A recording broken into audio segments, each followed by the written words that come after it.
High বন্ধুরা, বাপি YouTube চ্যানেলে তোমাদের স্বাগতম। দেখো, আজকে কাঠের জালে খাসির মাংস রান্না করা শেখাবো এবং কিছুটা ছোট্ট একটা পিকনিক আয়োজন করা হয়েছিল। দেখো, এখানে খাসির মাংসকে আমি লবণ, হলুদ, ভিনিগার আর টক দই দিয়ে মেখে রাখা হলো। তারপরে দেখো, এখানে আমি এক এক করে দেখো বন্ধুরা, রসুন কাটা হয়ে গেছে, আদা কাটা হয়ে গেছে, পেঁয়াজটা কাটবো, টমেটো কাটবো, আর ওইদিকে মহিলা সমিতির মিটিং বসছে। চলো তোমাদের দেখাচ্ছি। চলো তোমাদের মহিলা সমিতির মিটিং দেখাচ্ছি, তোমরা দেখো। ওখানে সব মহিলা সমিতির মিটিং বসছে। ওই দেখো,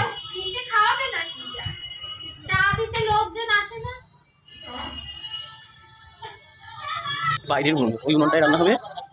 এই যে মশলা টসলা করা হয়েছে, এই মশলা কি এই যে দেখতে পাচ্ছ, সব কমপ্লিট। তারপর দেখতে থাকো। আজকে সব এখানে বাইরেই হবে, তাই বাইরে দেখো টুল নিয়ে আমরা সবাই চলে এসেছি। চলে এসে দেখো দিদি কাঠের উনুনটাকে ধরিয়ে দিচ্ছে।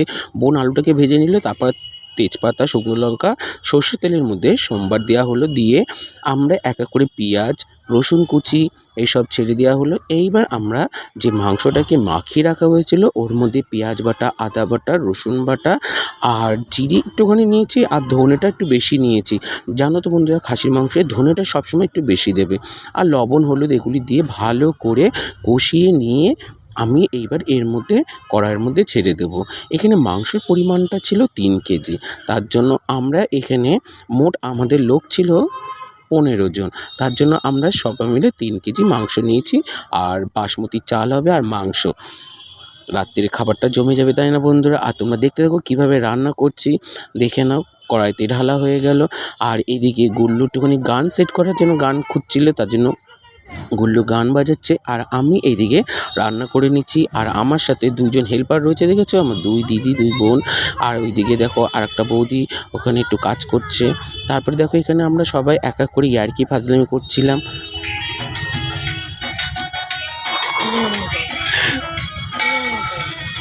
তারপর গানে দেখো একটু নাচ শুরু হলো, সবাই মিলে নাচছিলাম আমরা একটুখানি গানটাতে। নাচার পরে দেখো এখানে মাংসটা অলরেডি দেখো কষে আসছে। এবার দেখো মাংসটাকে আমরা কষতে শুরু করলাম। মাংসটা এবার তোমরা অবশ্যই কষবে। আর মাংস যতক্ষণ, তোমরা তো জানোই আমার টিপস, মাংস কীভাবে কষাতে হয়। আর মাংসতে যতক্ষণ না তেল ছাড়বে ততক্ষণ কষাতেই হবে এইভাবে। তারপরে জল দিয়ে দেবে। দেওয়ার পরে দেখো এইভাবে তারপরে ভালো করে জল দিয়ে এইভাবে কষিয়ে নিয়ে দিতে হবে। দেওয়ার পরে দেখো তারপরে আলুটাকে দিয়ে দিলাম। আলুটাকে দিয়ে এবার মাংসটাকে আমি নরম হতে দেবো। তারপর দেখো বোন একটুখানি খেতে থাকবে। মাংসটা আমাদের অলরেডি ডান হয়ে গেছে। তারপর দেখো বোন একটুখানি চেখে খেয়ে নিল। তারপর একটু গুল্লু খেয়ে নিল, বলে যে দাদা মাংসটা নরম হয়ে গেছে কিন্তু। তারপর দেখো এখানে গাবলায় ঢেলে আমি একটু গরম মশলা, একটু ঘি দিয়ে দিয়েছি। দিয়ে এবার বোন আর বোনের ছেলে একটু খেতে বসবো ওরা। তার জন্য দেখো এখানে আমরা ইয়ার্কি ফাজলামি করছিলাম। যা ভাই বোনরা সব এক জায়গায় হলে যেটা ইয়ার্কি ফাজলামি হয়।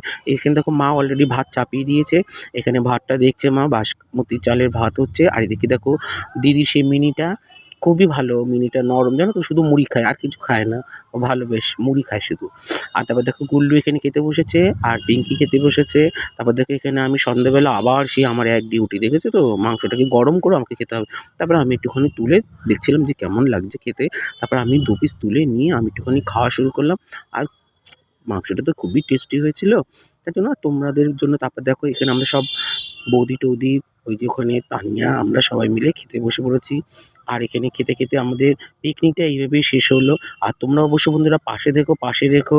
আর এইভাবে সাপোর্ট করো। আর একটু লাইক, কমেন্ট করো, শেয়ার করো। টাটা।